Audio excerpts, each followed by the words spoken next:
अम्मा की बातें चैनल में आप सभी का स्वागत है। भोजपुरी बोली की सबसे बड़ी खूबसूरती उसकी लोकोक्ति और उसके मुहावरे हैं। इस चैनल के माध्यम से हमारा प्रयास है कि विलुप्त प्राय हो रही संस्कृति को संजो कर रख पाएं। दोस्तों, मेरा नाम है नित्यानंद दुबे और इस वीडियो में मैं साथ हूँ अपनी अम्मा श्रीमती प्रभावती देवी दुबे के साथ। तो अभी कौन सी लोकोक्ति है आपके पास? अभी ये है हम्म। कि खाए के खालिन चलत घरालिन बैद बुलावा घर उजरल जाए। अच्छा। तो मतलब सास थी, एक महिला थी, उसकी 4 बहुएं थी। हम्म। तो उसमें एक जो थी बहुत ही थोड़ा कामचोर ढंग की थी, वो काम वाम करना नहीं चाहती थी। हम्म। वो हमेशा बीमारी का ही बहाना बनाते रहती थी, बीमार हूँ करके वो सोए रहती थी। हम्म। तो जब खाना बन जाता था तो टाइम से उठ करके पलंग से जा करके खाना खा लेती थी और फिर सो जाती थी। तो पूछने पर बोलती थी कि मेरे को चक्कर आ रहे हैं, कभी बोलती थी मेरा सिर दर्द दे रहा है, और कई प्रकार की ऐसे ही कुछ न कुछ बताती थी। तो सास परेशान हो गई कि ये तो ऐसे ही बीमार रहेगी तो कैसे चलेगा। तो वो क्या करी कि पास के गांव से वैद्य जी को बुलवाई। कि बोलती है वैद्य जी से कि वैद्य जी हमारी बहू का बढ़िया से नाड़ी देख करके इलाज कर दीजिए, अच्छी दवाई दे दीजिए जिससे हमारी बहू ठीक हो जाए, ये हमेशा बीमार रहती है। तो वैद्य जी बोले इस खाना पानी ठीक से खाती है कि नहीं, क्या मतलब इसकी दिनचर्या क्या है। तो सास बोली नहीं, खाना वाना जब खाना बन जाता है तो अपनी पलंग से उठ के टाइम से खा लेती है। वो इसके बाद वो बोलती है कि खाए के खालिन चलत घरालिन वैद बोलावा घर उजरल जाए। एक घरालिन क्या होता है? घरालिन मैंने चक्कर आके गिर जाती है। अच्छा अच्छा अच्छा। घरालिन का मतलब हाँ। खाना खाती है, खाना खाए खाती के है, खालिन और चलते चलते वो गिर जाती हैं। अब वैद्य को जल्दी बुलाओ नहीं तो पता नहीं क्या हो जाएगा। ठीक बात है। घरे उजड़ जाएगा उस बेचारे का। अच्छा अच्छा। इसीलिए वैद्य जी आपको बुलाए हैं हम, और इनका अच्छे से इलाज दवाई कर दीजिए। ठीक बात है। हाँ, तो आज की क्या कहानी है आपके पास? आज की कहानी है बहुत अच्छी है। अच्छा। ये कहानी है हमको हमारी नानी ने सुनाया था। ठीक है। और मैं अब सुनाने जा रही हूँ अपनी नाती को। मेरा नाती आया और हमसे बोला दादी हमें एक कहानी सुनाइए। अच्छा। तो मैं सोची चलो हम क्यों नहीं से अपनी नानी वाली कहानी सुनाएं। ठीक बात। तो मैं अपने नाती को कहानी सुनाई रही हूँ, आप लोग भी सुनिए, अच्छा लगेगा। ठीक है।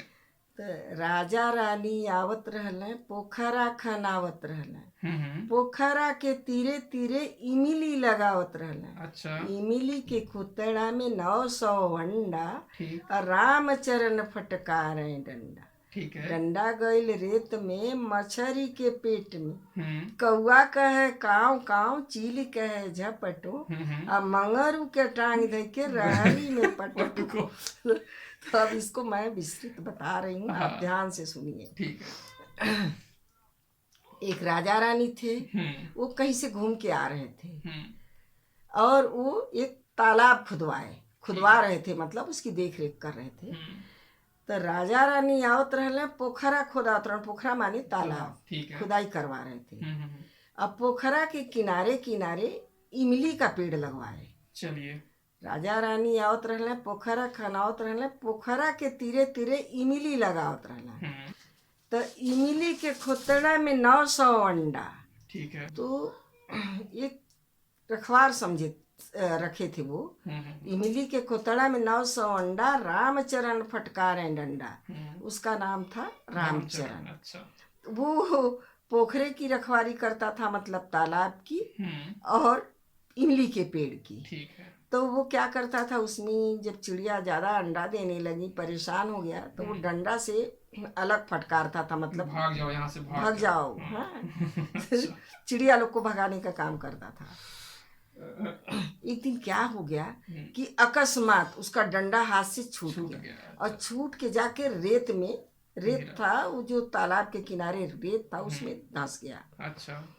तो डंडा गइल रेत में मछली के पेट में। तो अच्छा, तो रेत में मछली कहाँ से आ हाँ गई? नहीं, रेत में किनारे आ गई थी बेचारी। तालाब से निकल के किनारे आ गई चलिए ठीक थी रेत में। हाँ तो डंडवा जाके मछली के पेट में गिर गया, अच्छा धंस गया उसके पेट में। चलिए ठीक है मछली को घायल देख करके हाँ जो है वो कौवा कौवा काँव काँव करने लगा, अरे अब तो मछली मिल गई हमको, घायल हो गई, अब हम उठा के ले जाएंगे। तो कौवा काँव काँव करने लगा हाँ और चीली भी अपना झपट्टा मारने लगी कि नहीं हम ले जाएंगे इसको, हम ले जाएंगे मछली को। तो कौवा कहे काँव काँव, चीली कहे झपटो, अब मंगरू का टांग धे के रहरी में अच्छा पट। कोई मंगरू भी था क्या जो मछली लेने वाला था? तो एक आदमी था, वो मछली को घायल देखा, हाँ। उसका नाम था मंगरू। तो वो सोचा क्यों ना मछली को हम ले जाएं, कहाँ कौवा चीली लगाए हो।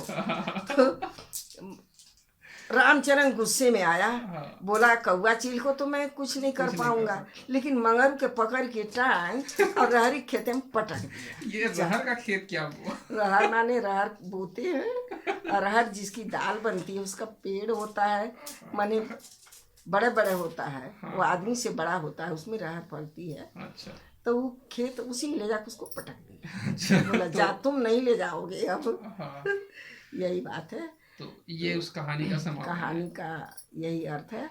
वही मतलब राजा रानी आवत रहने, पोखरा खनावत रहने, पोखरा के तीरे तीरे इमली लगावत रहने, इमली के खोतड़ा में 900 अंडा, रामचरण फटकारे डंडा, डंडा गया खेत में नहीं डंडा गया रेत रेत में मछली के पेट में। कौवा कहे काँव काँव, चील कहे झपटो, अब मंगरू के टांग दे के रहरी में पटो। ये मंगरू कोई नया आदमी लग रहा है, इसकी जरूरत थी क्या यहाँ पे? लेकिन ठीक है चलिए, जो अब कहानी बन मछली गई जब मर गई, घायल हो गई, तो वो सोचा क्यों ना हम ले जाए, कहीं से ठीक आते है। जाते कोई देख कोई लिया। होगा मंगरू होगा। हाँ, चलिए, तो ठीक है। मंगरू अपना मछली को पकड़ने के लिए दौड़ा, तो वो रामचरण को गुस्सा आ गया, गुस्सा आ गया तो उसने उसको पटक पटक दिया उठा के रहरी रह के खेत में। ठीक बात है।